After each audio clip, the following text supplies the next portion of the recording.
From Illinois Soul, this is Dialogue. I'm your host, Kennedy Vincent. Saturday mornings at 11 and Tuesdays at 7 p.m. We're bringing you interviews and in-depth stories connected to Black and immigrant communities in Central Illinois.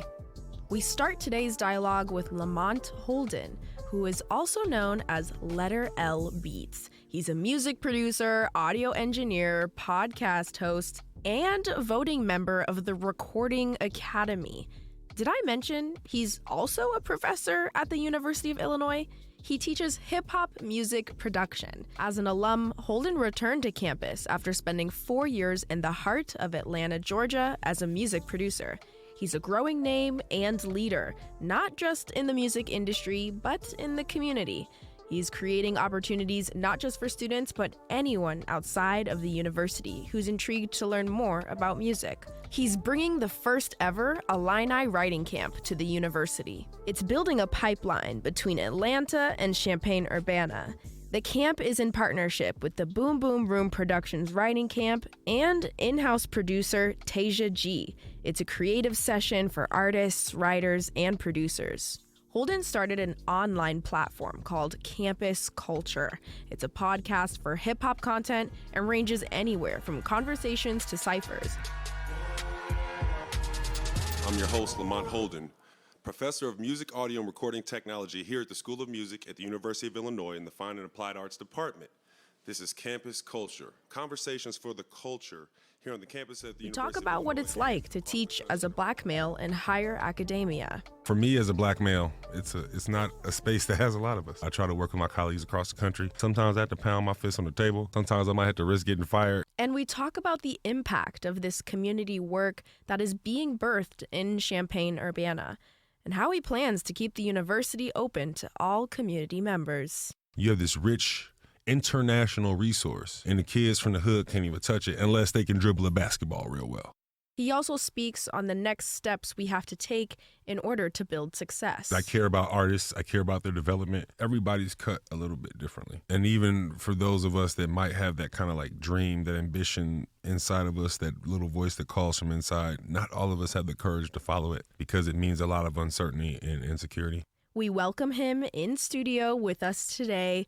Lamont Holden, welcome to Dialogue. First of all, you created Dialogue's theme song.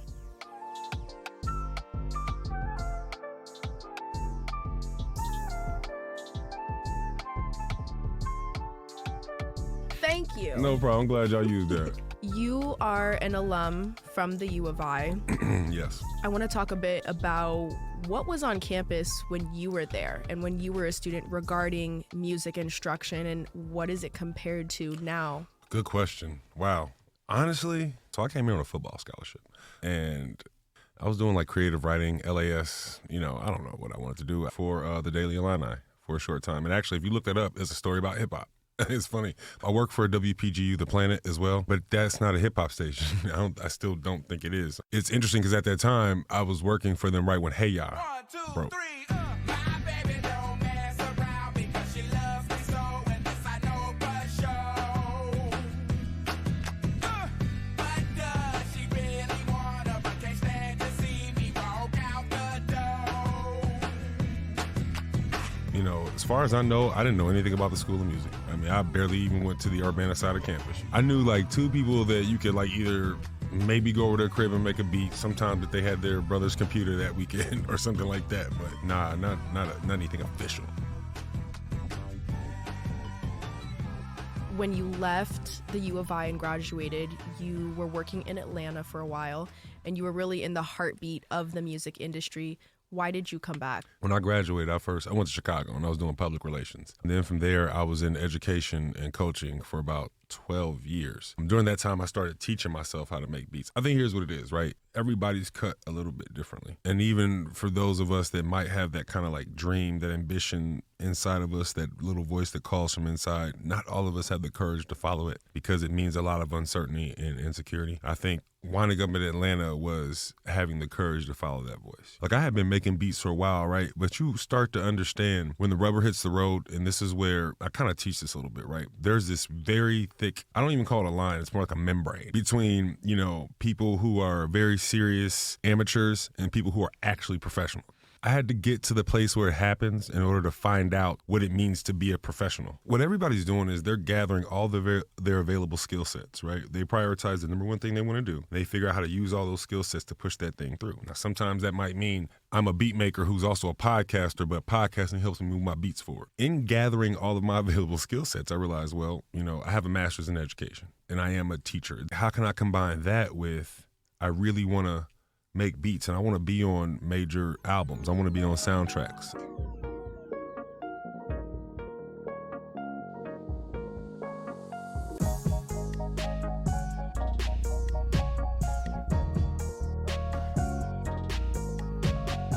One, there's literally a process to doing that, but also it's learning about how culture drives music. At the end of the day, you're not selling songs, you're selling culture, you're selling ideas, catchphrases, vacation photo captions, that kind of thing. And so then I said, I need to remain connected to Atlanta, but I also need to feed myself. And U of I really wanted me to come back. And this is something I talked about a long time ago, maybe as far back as like 2018, building a pipeline from Atlanta to Champaign, Urbana. And so in doing that, it's kind of like they say you can't make $1 million unless you can make $1 million for other people. My job is to get into the industry, find out everything, teach it, and then help provide opportunities for people. And then in that, I can find my way in, right? Because don't be selfish. Be grateful. Don't be selfish. Try to help other people. It's about sharing. Yeah. It's about sharing the knowledge for the community. I want to backtrack for a second. How was your influence in Atlanta? Okay. The number one thing was probably Producer Grind. Producer Grind, when I first started seeing Producer Grind, they were doing a lot of work with Zaytoven because Gucci Mane was bussing at the time, right? And so Zaytoven's whole thing was, well, while he's popular, I'm going to get on the internet and make a bunch of beats. And every producer that was anybody want to flock to him. Dude named Dylan, he's from Rochester, and he established this company where in order to make beats, you need sounds. A lot of times you need loops, just MIDI kits, different things to tools to kind of build your beats, right? What makes certain things popular is whatever artist is popular, whoever their producer is, you want those sounds. Well, at that time, it's like 2015, 2016, Atlanta, it's everything, right? So this kid who starts this business, just using SEO and Google, moves to Atlanta to really get his company popping. So in addition to having sounds, he starts making beat making videos. And, the producer that made that beat that's hot this week, he's going to put them on camera, right? And then everybody's using FL Studio at this time, right? And so what happened was he started a podcast. When I got to Atlanta, I just hit the ground running. What makes me different from a lot of producers is I'm very extroverted. Most producers are introverted. And I just got out there and I became I started working for there's other companies that kind of did stuff for producers. And so I kind of worked with them just to kind of get a feel for it. He actually came to me and was like, look, I'm starting a podcast. You seem like you know what you're doing. Come help me out. I basically, within the first episode, halfway through the first episode, one of his sound designers, making these sounds for producers, he put him in the B chair as a co-host, right? Again, producers are introverted, right? So halfway through they cut, because we were interviewing Drake's producer. And so halfway through he's like, yo, jump in there. And I know what to do. I know how to ask questions. Again, I never majored in journalism, but I had that experience working at, the Daily Illini, which kind of informed a lot of what I wanted. And plus I wanted to learn how to be a better producer. It was easy for me to, become the question asker, to be, hungry for that. And so through that, I did their first 30 episodes. They're still going right now. We did Drummer Boy, we did Zaytoven, we did DJ Toon. Just basically every producer you could think of that's been on the charts in the last 5 years, we interviewed them or we were in the studio with them while they were making beats. With that, the thing is you want to link up and coming producers with industry vet producers. And in order to know industry vet producers, you got to have experience and build relationships, and that takes time. That means you have to be cool with somebody. They have to care who you are. You have to be of value to them. That's how I got cool with DJ Burnwan. That's how I got cool with Stolen Drums. Go6, 21 Savage's producer that was just on the project he dropped, right? So when I'm down there, a lot of my face card is attributed to the fact that they saw me on Producer Grind. When you're in the classroom teaching your students, how important is it that you're teaching them the networking skills when they're out in the field? Paramount. Because it's interesting. They were getting scolded last week because there's email addresses on the board for producers that have said, send me loops.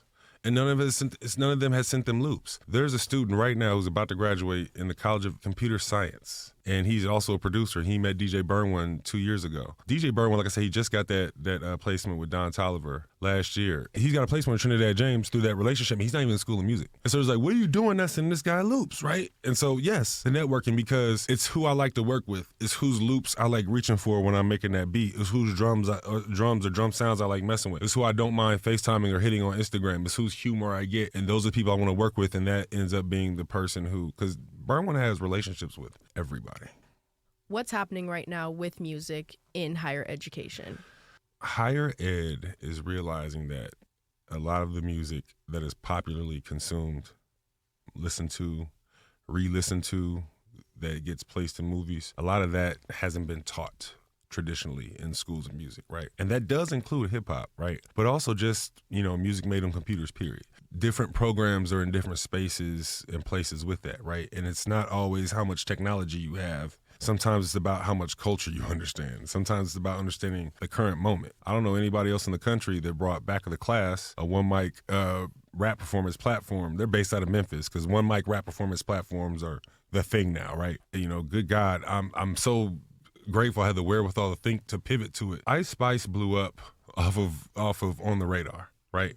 And I dream of, even if I have one student that's able to just tour for the rest of their life as a rap artist and just feed themselves, right? I'd be okay with that. They don't even have to be an Ice Spice, right? But that happened in like October of 22. By October of 23, we were up and running with Campus Culture. I just knew, I said, we have to be in the current moment.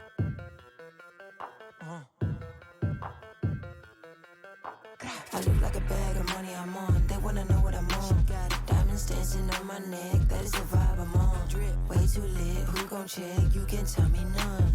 Boss mode in effect and my money long. When you ask what's going on in the current moment, I think a lot of School of Music directors are drowning, gasping for air, reaching for anything they can, which unfortunately a lot of times is just a white dude who likes the culture but is not immersed in the culture. And so my response to that is to know exactly what time it is with the culture. To some respects, it's a culture of youth, right? I'm not the youngest person in the room, but I have really good relationships with those that are. It's because I'm a producer, which means I care about artists, I care about their development, I care about the trajectory of their career. I have a lot of information to offer them, and so in turn, they give me that kind of cultural understanding. Boss mode in effect and my money long. How important is it for a Black male perspective in music and also in higher education to be in the classroom? Before that, it's more important for a Black woman perspective. Shouts out to Susie Analog, Professor Maya Shipman at University of North Carolina. There should be more voices in the room. I had a student, she turned her digital content into a series about students who shared stories about being queer. Man, that's cool. For me as a Black male, it's not a space that has a lot of us. I try to work with my colleagues across the country. Sometimes I have to pound my fist on the table. Sometimes I might have to risk getting fired, you know what I'm saying? But I know it's offering an opportunity for somebody to come behind me. You also bring in a lot of outside voices, a lot of your other colleagues, and like you said, from around the country.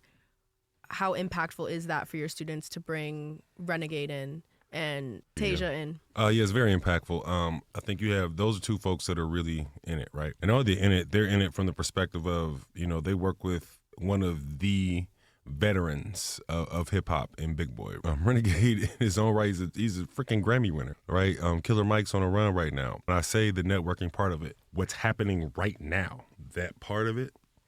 So we had Boom Boom Room Productions Writing Camp, which we do 5 times a year, down at Stankonia Studios, home of Dungeon Family, Outkast, CeeLo Green, Killer Mike, Big Boy, Andre 3000, Goody Mob, and where Renegade does amazing work as a head engineer. We had some students come down, and engineering students come down and shadow him, right? While he's doing our sessions on the Sundays, say through the first half of the year or whatever, now he's doing Killer Mike sessions during the week, and everything he's working with Killer Mike on is they're getting better and better and better. He's bringing right to our students. And so I think when you talk about a true learning opportunity when it comes to improving your craft, yeah. When you're talking about networking, yeah. When you're talking about an actual opportunity to get placements, which is what we do through not only through Boom Boom Room Productions Writing Camp, but also now that we're bringing it here with Illini Writing Camp on April 21st. It's an actual chance to get your music placed, whether it's through sync or an opportunity to get placed with Big Boy. What are the core foundations or the core fundamentals that you're teaching your students? I mean, for beat making, right? So we're talking about DAW skills, composition, sound design, mixing, and creativity. If you've been working, I try to meet you where you are and recognize that most DAWs, digital audio workstations, or DAWs, they're basically the same, right? They have a sequencer, they have some kind of devices, instruments that create sounds and then effects, and they have some kind of mixer. For engineering, it kind of comes back to that, getting them to the point where they are in their practice, whether they're beginning, intermediate, or advanced practice. And some students are able to actually get paid to practice, and a lot of those students are the ones who we have Audio Engineer Campus Culture, which is our podcast that acts as the exemplar not only for audio recording techniques too, as well as critical audio listening, but also for our digital content production course. Some students have never touched an audio interface when they get in that class. And then some students, they started engineering live at their church when they're in high school and they already have their own business. If you're at the highest levels, you can learn by teaching others the fundamentals, because you got to go back to your basics and reinforce what you do. So I do a lot of that. We do a lot of pairing, and they collaborate on projects and things like that. And again, collaboration is a huge part of my classes as well. We're talking with Lamont Holden on how to connect higher education with the current music industry. After a short break, we'll talk about how hip-hop has changed and why it's shifting our culture today. Then, we're honoring Dr. P's legacy of hip-hop music, community impact, and connections at the university. Stay with us after the break here on Dialogue. You're listening to Dialogue from Illinois Soul. We're sharing stories straight from the soul of Black and immigrant communities in Illinois. I'm Kennedy Vincent, and we're continuing our dialogue with University of Illinois professor Lamont Holden. He graduated from the U of I after coming here to play football, but found his calling as a producer. He's worked with huge names in the industry like Renegade and Zaytoven. For the past few years, he's been back at the U of I teaching hip-hop music production. He talked with me about what he teaches in the classroom, remembering hip-hop STEM educator William Patterson, and how a high schooler who loves hip-hop in Champaign-Urbana could get enrolled in his future writing camps. Do you talk about how chasing fame is not instant and how to manage those expectations while entering the music industry with your students? Do you love music? That's what I care about. Because people who are chasing fame and clout don't love music. People who are chasing fame and clout don't recognize the opportunity. Somebody who's chasing fame and clout will show up to campus culture every time, but not show up to the Grammy U meeting to find out how to become a Grammy U member, which ultimately leads to becoming a voting member in the Recording Academy, right? And so I don't think I've ever had to explicitly have that conversation. A lot of it has to do with the fact that people understand that you have to compartmentalize, right? So there's long-term plays that can bring me income in the music industry that might fulfill me more, right? Like being an artist or being a producer of record. But then there are shorter-term plays like perhaps being an engineer or, selling my composed loops and trying to get placed that way or, doing mixing for people, whatever it is. Again, combining those skills to figure out what's going to feed you but also move you forward because, we love our Starbucks baristas, but I don't want any of them being tortured artists if that's not really where they want to be. So how can I help you turn the thing you actually want to do into music, into money, even if it's not that large scale money? I want to build you a long career that's kind of go like this, right? A lot of people who go for instant fame and clout, they tend to go up and down. Yeah. I want to talk about hip hop. Mm-hmm. First, how has hip hop changed from the actual genre itself and the artists who paved the way and laid that groundwork in hip-hop versus the artists now in today's culture? That darn capitalism. That's how it changed.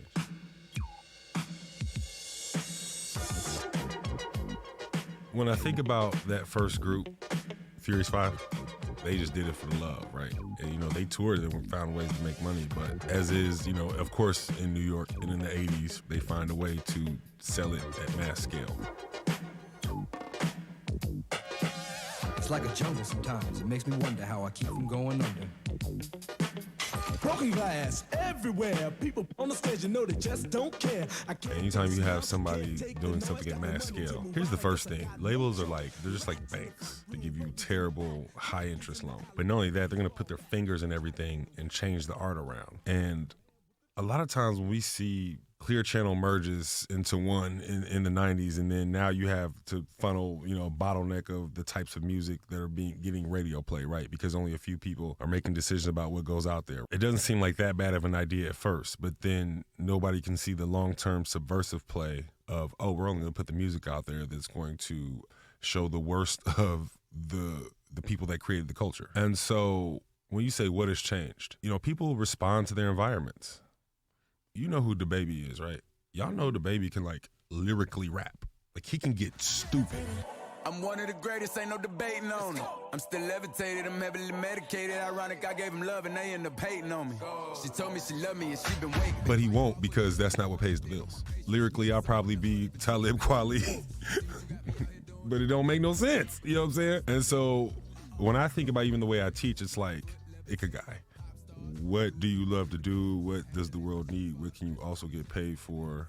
In that's also going to include, hey, I need to feed myself, so I'm going to need some money. Rhapsody. Let's talk about Rhapsody. Let me talk my Stu Scott. Excuse me on my Tupac. Keep your head up, when did you stop? Love and die. Color of your skin, color of your eyes. I saw her on the cover of Harper's Bazaar, I think, today.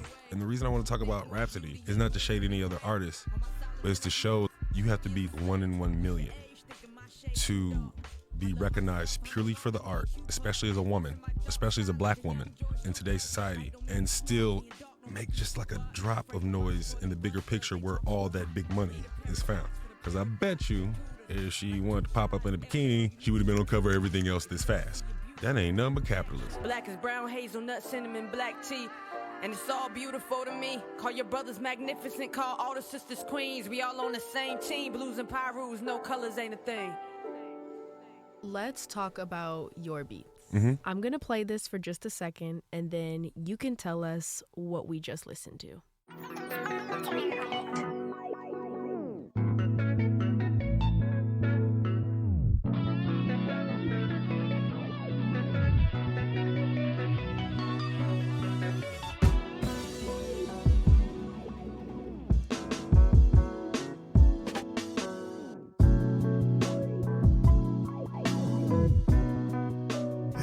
What did we just listen to? Tell us a little bit about that. You listen to the song, the last beat that I made right before I doubted myself that this was the thing that I was supposed to do for the rest of my life. That's what you just listened to. You listen to a representation of how 75% of the best music most listeners won't even get to hear. There's 2 versions of that song, 3 versions of that song. And this is the hard part about the music business. If you think that beat is amazing, the song is even better. It's a representation of the type of records that I want to make. I want to make everything, right? But it showed me I could really make that R&B. And I played the saxophone for 5 years and don't know music theory. I stopped reading staff a long time ago, but I could play by ear. I made it sound like a band, and I did everything in my computer. I know how to do a few things here. You know what I'm saying? So yeah, that's what you just listen to, and I appreciate you. It means a lot to me. I loved that first one that you sent. Thank you. It stuck out to me, Thank and I you. knew that was the one that we had to play today. Thank you. I appreciate it.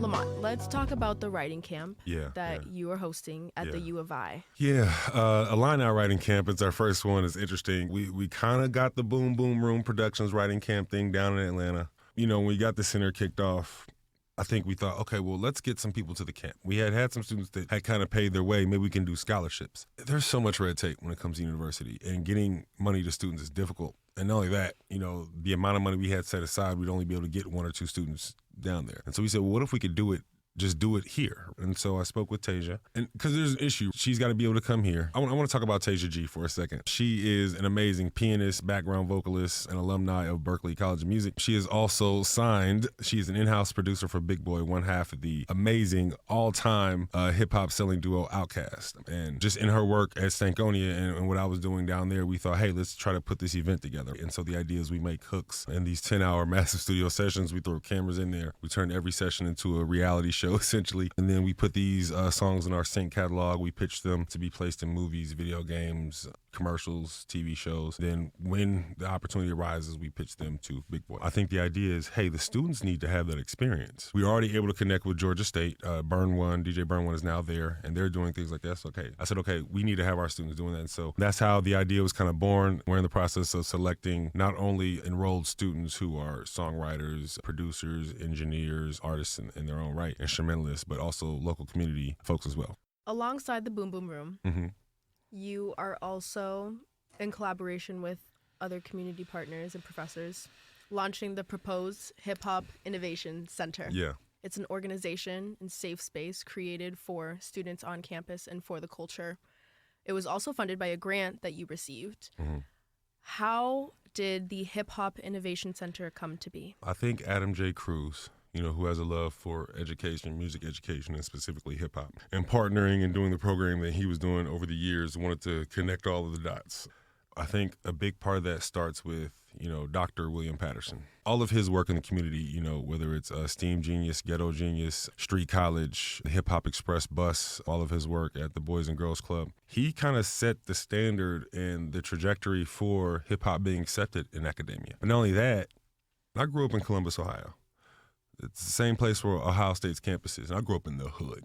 Section 8, food stamps, the whole nine. And it was so hard to get on Ohio State's campus. I basically had to go through some program at school where we got to go every once in a while. And most people I knew didn't get to go. You have this rich international resource, and the kids from the hood can't even touch it unless they can dribble a basketball real well. Dr. P knew that 30 years ago. He started building these programs that would create pipelines for students to be able to reach higher education. I think it was 2017.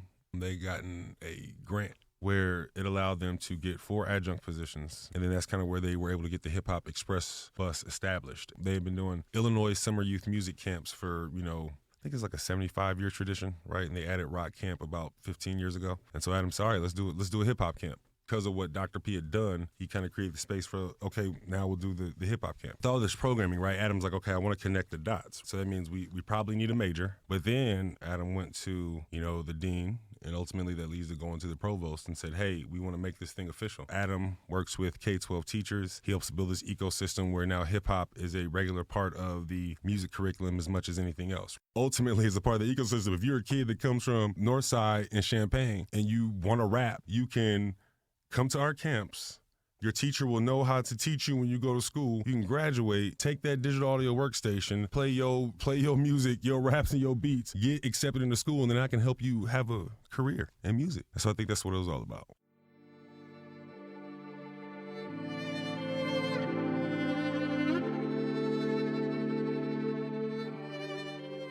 Dr. William Patterson passed away unexpectedly earlier this month, leaving a huge void in central Illinois' community. Lamont Holden and other professionals at the university were planning on opening the center the weekend of April 19th. Holden tells us how paramount Dr. P's presence was in the proposed Hip Hop Innovation Center. Who was Dr. P to you? I'm standing on his shoulders, for real. A lot of what I've been able to do is easy because it was harder for him 30 years ago. I want to say he's a link between the community and the university, but he's a link throughout, his circle of influence is massive. Dr. P is Street College. Dr. P is Ghetto Genius. Dr. P has got, 10-year-old kids building boom boxes out of Douglas Park. P is a DJ. He is the DJ. He was our reminder that hip hop started in a place for a reason. I remember we had our first meeting about the center. And it was time to name the center. And, we looked at a lot of names, and he's the one that said it needs to be the Hip Hop Innovation Center because now we're talking about robotics and students writing code to create VSTs. Those VSTs are those little instrument things that we use to programming Legos and, building race cars that play music via Bluetooth and all this creative stuff he was doing. That Ghetto Genius was real. That's who Dr. P was. At this moment, I'm honored that we were peers, I guess, in a sense. It's weird because he was a mentor to me at times as well, too. He's the inspiration. He's the influence. Yeah, man. How will you carry the torch of Dr. P, and what does the future hold for the Hip Hop Innovation Center? I think first and foremost to take this current role and make it everything it can be. because he basically helped me get this job. Remembering to include community and making sure we keep access to the university open to all community members. You know what I'm saying? Making sure the bus is seen around town. It's like a mobile studio. During Hip Hop Camp, one of our traditions has become our Wednesday evening party on the quad. We park the bus right on the quad. We set the speakers up. We blast the music. We have a DJ that, you know, we're cool with or is connected to our program play. And, you know, Dr. P will get on the mic and literally it's like 1979 all over again. It's like, oh, that's what like MCing is. Like, yeah, it's rapping, but like you talking to the crowd, you calling out the person you know. Like he reminds you like this is all that it is, not just press and play on the trap beat on FL Studio, you know what I'm saying? So, first of all, better eulogies to come, more remembrances and memorials to come, certainly. How important is it to you to make sure that this bridge is continuing to be built between the community and the university?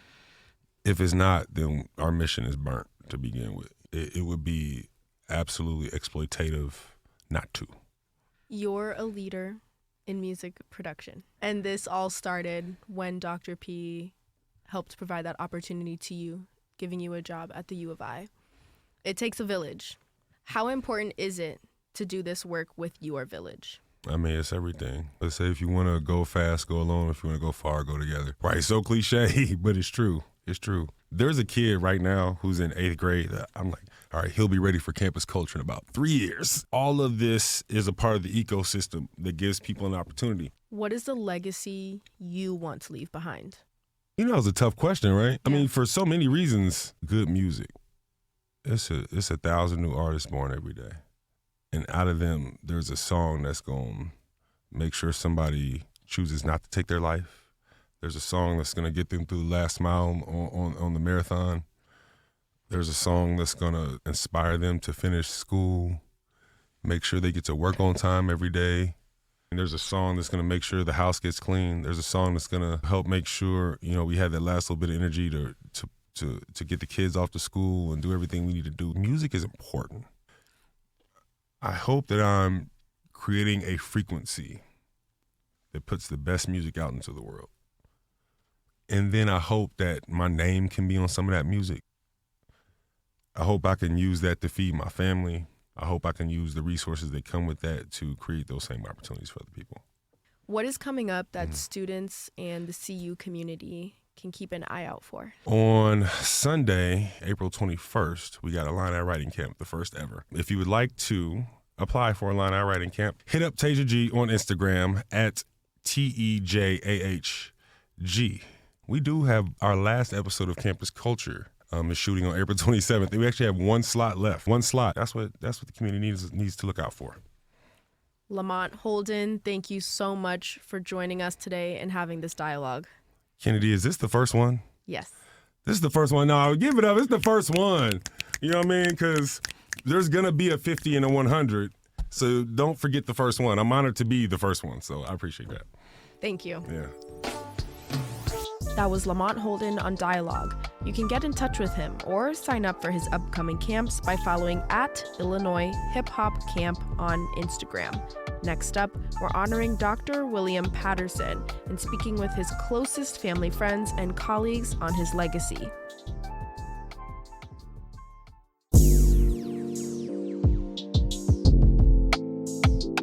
Dr. William Patterson was an innovator and engineer.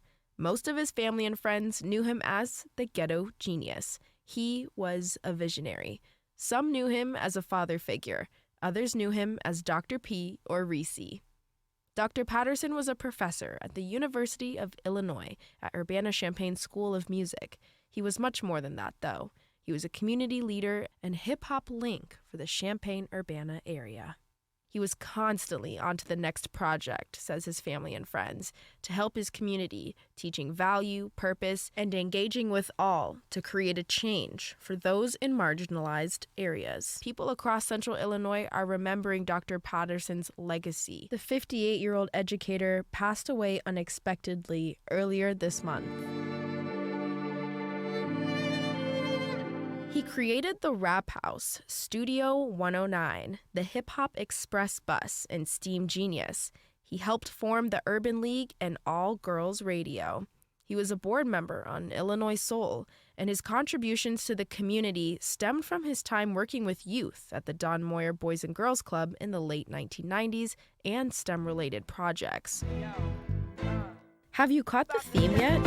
Hip-hop was at the forefront and embedded in everything that Dr. P did.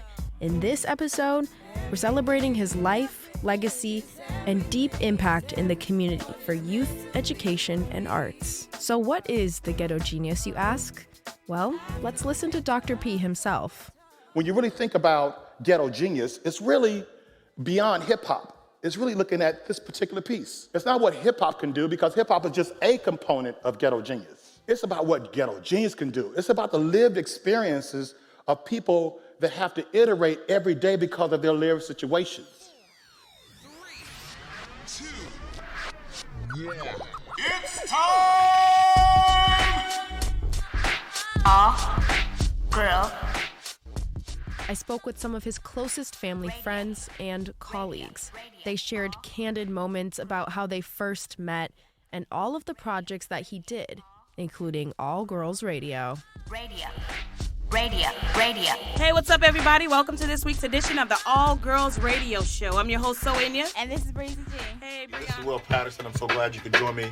You're actually in my makerspace that I call the Doodoo Hole. This is where I get my inspiration to create amazing courses like Decoding Dr. Dre, Hip Hop Entrepreneurship, and Hip Hop Informatics. This wall is what I call going from static, meaning taking data, and making it informatic, looking at ways to inspire new technology, new entrepreneurship opportunities for young people. I spoke with Mr. Johnny Campbell, also known as J-Rock. He met Dr. P at the Rap House in 1997. J-Rock heard about the Rap House being a hotspot in Champaign, and coming from Chicago, he was intrigued to find a place for all the good music. The day Johnny walked in, he was sold a bunch of CDs by Dr. P himself. And when Johnny walked out, Dr. P had already offered him a job. Mr. Johnny Campbell, aka J-Rock, thank you for having this dialogue with me. I appreciate you having me. When you walked into the Rap House, did that connection feel immediate? He's selling you these CDs and then he offers you a job right away. How did that feel when you guys first met? Well, it was more or less like, I can't believe I'm a salesman and I just let this man hustle me out of all. I'm the hustler. I just got hustled is how I felt, but it was a respectful hustle. I like this dude, and I think he mutually felt the same way once we started to dialogue, and it wasn't even about the music anymore. It was just about two guys in two different places in life trying to go somewhere, and we had a common ground on where we were trying to go, so it was organic. How did that common ground build from day one until 2001 with the end of the Rap House? From day one, when I came in the store, it was a small family-ran business. Him and his wife were actually operating a small business. It became something to me that was bigger than just, hey, I just need a job. And he saw that, and he was like, hey, this business is bigger than those people that walk through the door. He put me in line to be able to go to a Peoria who had the closest music store like his in the area and start putting our music on their shelves and also bringing music from Peoria and bringing it back here. And I already knew about the Chicago market, so I was able to go up there and bring more music down, and that trickled into Indianapolis, and then we're going to St. Louis taking trips. And it's like every weekend we were going somewhere else, putting our music on shelves, and as well as bringing more music to the Champaign area that people hadn't at that point heard of at the time. I was the only one that believed in what he believed in. So the common ground was already there because, again, it's just two men on a path, and we both see the end goal, and we believed in the same thing at the same time, and it just worked that way for us to where he was able to walk away from the store and say, I know I can leave this person here, and my store's in good hands. Me being from Chicago didn't mean nothing when this man's big brain right here from Champaign just was always a step ahead of everybody. He showed you that I'm bigger than Champaign, even though I'm from Champaign. And that's just who he was. He pushed hip-hop. He was the forefather of it. If he wasn't the forefather of it, he's definitely one of the orators that make sure that the youth know where it started from, where it's been, and where it's going. He's always been part of that. Dr. P is one of the most genuine brothers, friends, dudes that I ever met since I've been in this town. Gonna miss him, love him very much. Peace out to Dr. Patterson, a.k.a. Reese. Man, love you, salute. Our next guest is Dante Lotz. He currently works at the Trauma and Resilience Initiative. He first heard of Dr. Patterson when he moved to Urbana as a kid. Back then, their paths barely crossed, but then in 2000, they became permanently connected. After working together on initiatives in collaboration with the Don Moyer Boys and Girls Club and Studio 109, another business Dr. Patterson and his wife Lori Gold Patterson owned together. Mr. Dante Lotz, thank you for joining us on Dialogue. My pleasure. Ever since 2000, your paths never really stopped crossing. What did that look like? What was your friendship like? He treated me as well as I treated him like we'd always known each other. You know, he'd had his challenges in life, and I could relate because I had plenty of males in my life, including my biological dad that spent 31 and a half years incarcerated and, you know, had to get acclimated back to the community. There was just a great appreciation for his resiliency and for him pouring into anybody that he met. He just let you know that you can accomplish anything. That was his spirit. How did you see Ghetto Genius shifting the Champaign-Urbana culture? I can recall people when he got his doctorate degree in hip-hop culture. What? You know, that's not a truth. But it's like, yes, it is. He put in the work. This is something he believed in. We tell our kids, or we should be telling our kids, when you're pursuing a career, make sure it's something that you love. Whatever he had, he shared it. Whatever he had, he gave it. He was also instrumental in the Boys to Men mentoring. We lost the leader of that about a month and a half ago. And so it's been hitting in our community. And we just have to find a way to continue to pass the torch, continue to move forward with the momentum. So whoever's listening to this, whoever ears this is falling on, we have to be in the mode of constantly training our replacements. As individuals are leaving this earth, we have to find a way to continue embracing their spirits, to find a way to continue building others up versus tearing them down further. And we have to focus on being well. I just read the last text message he sent me, and that was the statement that I read. I'm like, man, he always said that. Let's get it popping, let's get it cracking. You know, and that's what he went to go do. Dante Lotz, thank you for having this dialogue with me. My total pleasure, and love me some Dr. P, and he will be surely missed. We just got to make sure that we keep his spirit moving. So thank you. Thank you.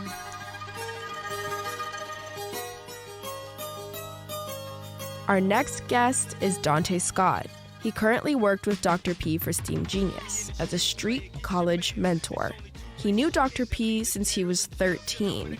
He helped him decorate the Hip Hop Express bus as a kid. And as he played basketball at Douglas Park, he always saw Dr. P and heard the music. He was curious and wanted to learn more. I asked Dante, how would he describe the Ghetto Genius? The Ghetto Genius is every black person in America, for real. Every kid going through school, going through life. So he calls the kids college students. All of the kids that's going through school, we call them college students. And he was dear to that. He believed that every kid, and me and him would go back and forth on it, because I had this mentality that, well, college ain't for every kid. Dr. P didn't believe that. Dr. P believed that every kid deserved to be on a collegiate level. The Ghetto Genius is you being the creator of what you believe in and what you like, taking something out of nothing. You know, being in the hood and figuring out how you take the resources around you and turn them into a revenue to make money, or a way to express yourself through music or through art.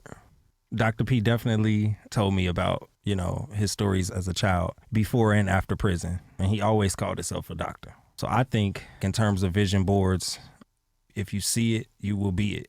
I was lost. I didn't know what I was going to do, where I was going to go. I didn't know what potential was.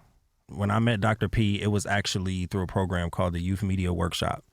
It was Dr. P and Kimberly Cranick. And I had seen Dr. P on the streets of the North End, and he'd be out with speakers and beating loud from around the block, and I'm like a kid, and we playing basketball. I'm like, where's that music coming from? Yeah, you're kind of curious. Yeah, and I was a soul child, so you bumping Frankie Beverly and Maze, and I'm like, where's that coming from? You know, so I would go and chase it down. I kind of found a calling there, and then me and Dr. P kind of took off together from there. Dr. P became a father for me through all of that. He was not only a mentor, but he was truly a father, the only father that I've ever known. You know, it's one thing to be someone's dad or someone's, donor or whatever, right? But to say that you a father, that really means something. And I can truly say that is the only father that I've ever knew. He is the reason for my success today. The reason that I'm a DJ, the reason I know how to run a business. He sparked that interest. He planted that seed in me, and he watered it. You work a lot with the youth as well. Mm-hmm. How do you want to continue that? How do you want to water their seeds and just let them know that no matter what they want to do, they can achieve it, and there is no limits? Through my own experience, because like I told you, I didn't know what potential was, but Dr. P saw potential in me at 13, and he helped me figure out what that was. Through my struggles and what I went through, I was able to use that as a way to motivate myself rather than an excuse for a failure. Being able to teach that, be an example of that with the kids, first and foremost. One of Dr. P's saying was, and it don't stop. That's what he would say all the time. And it don't stop, and it don't stop, and it don't stop, and it don't stop. And so I hear that in my head every day. And I will forever hear that, in my work with the kids. And it don't stop. No matter what, it don't stop. Even with him being gone, when he said it don't stop, this is what it meant.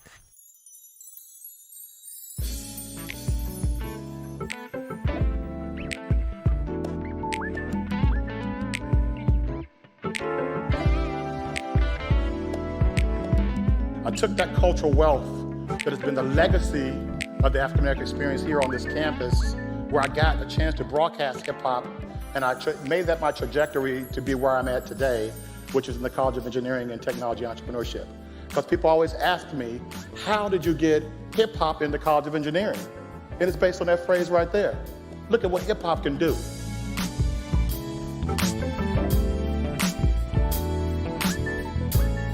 This is Dialogue from Illinois Soul. We send our thoughts and condolences to all of Dr. Patterson's family, friends, and those touched by his work. If you'd like to support Dr. P's legacy, you can donate at steamgenius.org. Any students age 8 through 24 that would like to join the STEAM Genius program as mentees can sign up at steamgenius.org.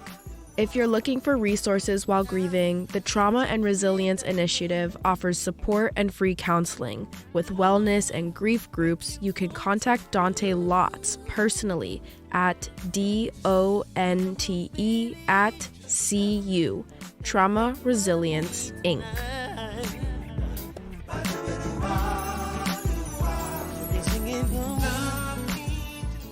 Dialogue's executive producers are Needhi Shastri and myself, Kennedy Vincent. Contributing producers include our News and Public Affairs Director, Reginald Hardwick. Dialogue's theme song and beats were created by Lamont Holden, and production assistance by Steve Mork. Dialogue is a part of Illinois Soul and Illinois Public Media. Join us for our next dialogue every Saturday morning at 11 and Tuesday nights at 7 on Illinois Soul FM 101.1 and WILL AM 580 Wednesdays at 8 p.m. Love me